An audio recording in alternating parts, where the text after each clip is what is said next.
All right, let's say now that we have a function that has a vertical asymptote. And we want to, at x equals c, we want to find the integral of our function from a to b, and c is between a and b. So the function is not continuous. What do I do? Okay, well, guess what? We have to split the integral up using improper integrals. So like we have to split it up at the vertical asymptote and then evaluate using improper integrals. So same thing as last time, if the integral goes to a finite number, then the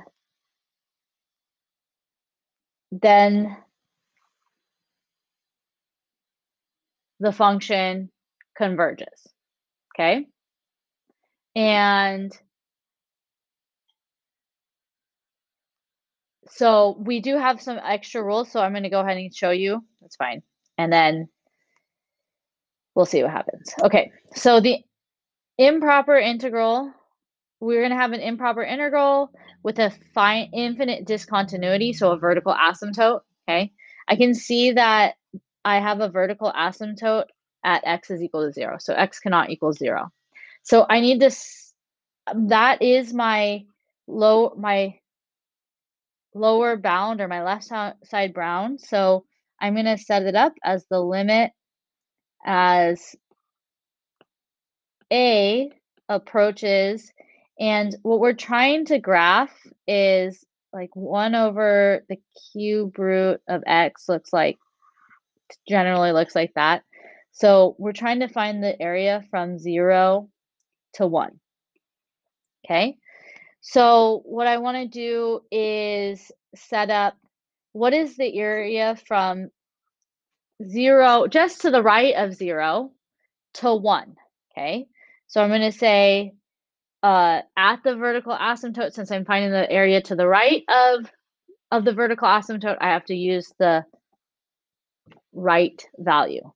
Okay, so I have 1 over the cube root of x, so x to the negative 1/3 dx, and I go ahead and evaluate that to give me the limit as a approaches 0 from the right of x to the 2/3 times the reciprocal of 3/2, evaluated from a to 1. Okay, substitute in my bounds, so the limit as a approaches 0 from the right of 3 over 2 times a to the 2/3.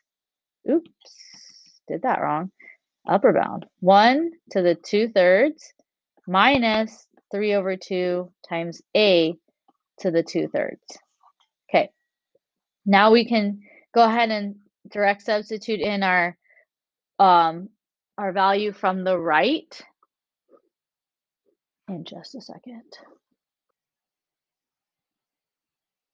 Okay, so substituting in our limit. So 3 over 2 times 1 to the 2/3 is just 3 over 2, minus 3 over 2 times 0 from the right of 2/3. And remember, 0 from the right is like a very small decimal, so it's 2/3 would be the cube root of 0.00001 squared or something like that. Okay, so the cube root of something very small is just going to basically be 0. So I have 3 over 2 minus 0, which just gives me 3 over 2. So the integral converges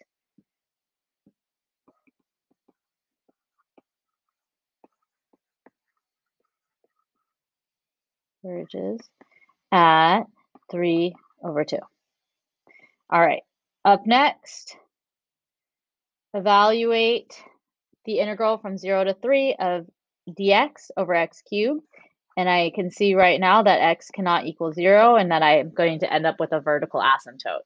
So my graph is going to look like at x equals 0, I have a vertical asymptote, and then I have a function that looks kind of like that, and I want to evaluate from 0 to 3. So what is the area from 0 to 3? Okay, so I have the limit as a approaches 0 from the right, because again, we're looking for the area on the right-hand side of the vertical asymptote of my 0 is going to replace with a, and my upper bound is going to be 3. I'm going to rewrite this function as x to the negative 3 dx, and then I'm going to take the integral. So the limit as a goes to 0 from the right of x to the negative 2 times negative 1/2, okay, from a to 3. Substitute in my bounds. So negative 1/2. I am going to put the x in the bottom, so this would be 3 squared minus negative 1/2, so plus 1/2 over a squared, okay? And then I go ahead and substitute in my 0 from the right for a. So I have negative 1 over 9 times 2 is 18, plus 1 over 2 times 0 from the right squared. Okay, so 0 from the right is basically 1 over 0 from the right is basically 1 over 0.0001, which goes to infinity. So I have negative 1 over 18 plus infinity. So if you have infinity, so here's one of our rules for convergence is that, or divergence, is that if you have infinity added to anything, then, so if one of the limits is equal to infinity, then your integral diverges. So the integral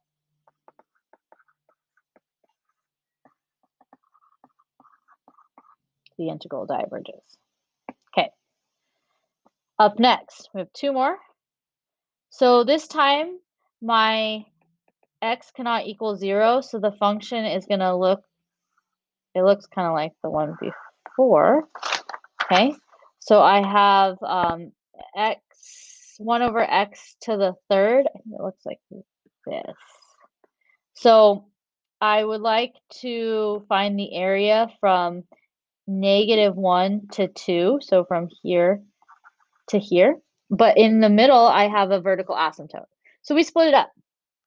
I'm going to split this up from negative 1 to 0 and of x to the negative 3 dx plus 0 to 2 of x to the negative 3 dx.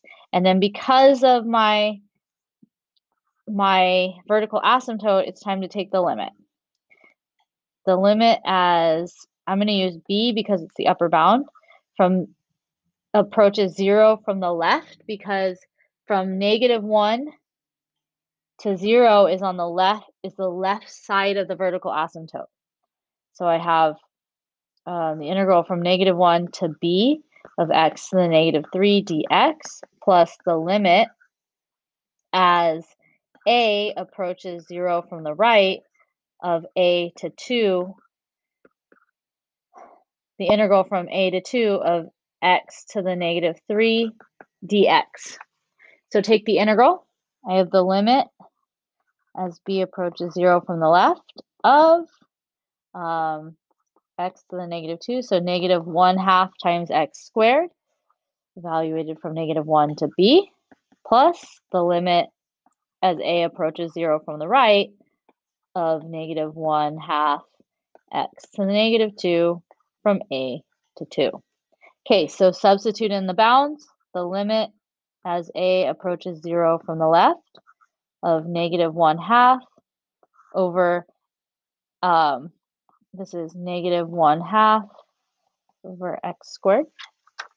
So I have negative 1 over 2b squared minus negative 1/2, so plus 1/2 over -1 squared plus the limit as a approaches 0 from the right of -1 over 2 times 2 squared minus, which is actually going to be a plus because of the negative, so 1/2, or 1 over 2 times a squared. Okay, so next up, direct substitute in the limit values. So as a goes, sorry, direct substitute in my a value and my b value. I see I made a mistake, but this should be a b.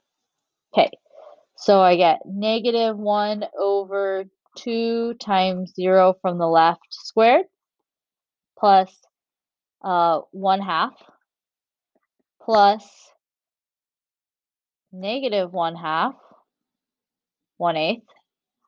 Try that again. 2 times 2 is 4 times 2 is 8. Okay. Plus 1 over 2 times 0 from the right squared.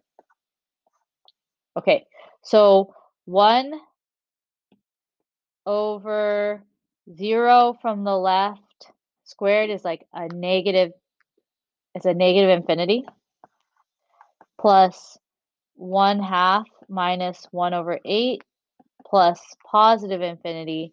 So if there is an integral in any one of the, if any one of the limits has an infinity in it, um, the integral diverges. Okay, so we know that this diverges, the integral,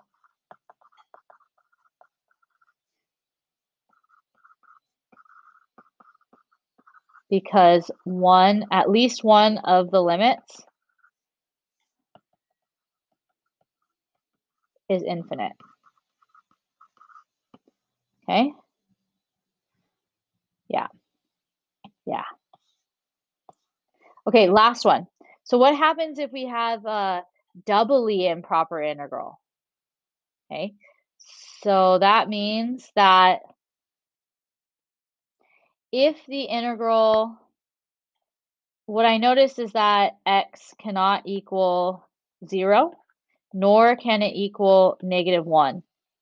Okay, and so my bounds here are from 0, which is a vertical asymptote, and then infinity, which is unbounded. So I'm going to split this up into the integral from 0 to 1 of 1 over the square root of x times x plus 1 dx, plus the integral from 1 to infinity of 1 over the square root of x times x plus 1 dx. And I chose 1. It's arbitrary. Honestly, you can choose any number. You can put a 2 as long as both the values are the same. But 1 seemed like an easy number, an easy place to split the integral up. Okay, so I'm going to take the limit as a approaches 0 from the right of a to 1 of 1 over the square root of x times x plus 1 dx, plus the limit as b approaches 0, approaches infinity, of 1 to b of the function. Okay, so I am going to take the integral of the function. I'm going to do it on the side. So I have 1 over the square root of x times x plus 1 dx. I make u equal to the square root of x, which is basically x to the 1/2 power. So du is equal to 1/2 x to the -1/2 dx. So dx is equal to it's actually equal to 2 times the square root of x du. That's lovely. Okay, so let's see what happens when I plug in my u's. So I get 1 over square root of x is u, and then x plus 1 times du Actually, it's 2 times the square root of x du. And I remember that square root of x and u are the same, so I'm going to cancel those out. And I'm left with this x plus 1. Okay, something I noticed is that I can replace x with u squared, because u squared is equal to x. So if I square both sides, I end up with an x. So I really have the integral of 2. So let's put the 2 on that side. 2 times the integral of 1 over u squared plus 1 du. I'm going to integrate, giving me 2 times the arctan of u over 1 plus c. So 2 times arctan of the square root of x. Yeah. Okay. So I'm going to go ahead and plug that in. Seemed like a lot easier to do that work on the side.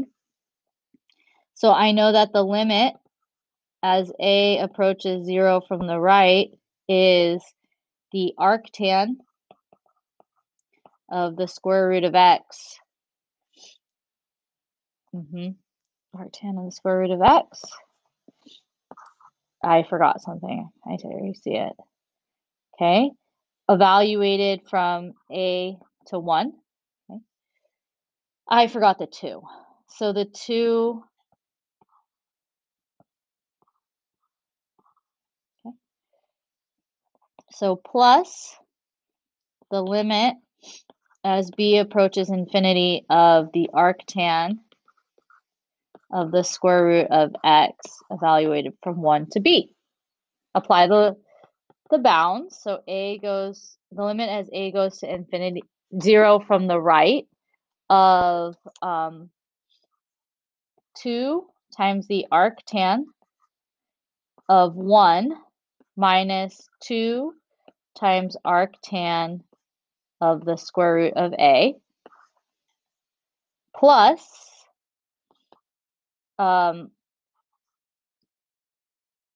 limit as b approaches infinity of the arctan of the square root of b, 2 times the arctan, minus 2, I forgot the 2, times the arctan of 1. Okay? And now we have the limit. Oh, sorry. We're going to apply the limit. So I'm going to plug in 0 from the right and infinity. So I have 2 times the arctan of 1 minus 2 times the arctan of the square root of 0 from the right. Okay? Minus this part, which is 2 times the arctan of the square root of infinity, minus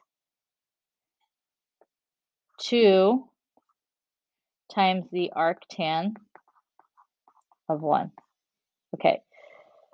All right. What can we do here? Okay. So I'm going to go ahead and distribute the negative, and I end up with something is wrong. Okay. I see what I did wrong. I need to have my limits are being added together here. So I need to make sure I add my values together. So when I do that, I notice that the 2 arctan of 1 and the negative 2 arctan of 1 are going to cancel. So I now have the arctan, negative 2 times the arctan of the square root of 0 from the right, which is like basically negative 2 times arctan of the square root of like 0.00001, which is basically 0, plus 2 times the arctan of the square root of infinity is just infinity. So again, looking at my arctan graph, as x approaches infinity, it's going to approach the As the ratio approaches infinity, then the angle will approach pi over 2, okay? And as arctan is 0, ratio is 0, the angle is also 0. So I have 0 plus pi over 2 times 2 to bring down my 2 here, giving me just pi. So the integral, since it goes to a defined value, converges at pi. Okay, that's it.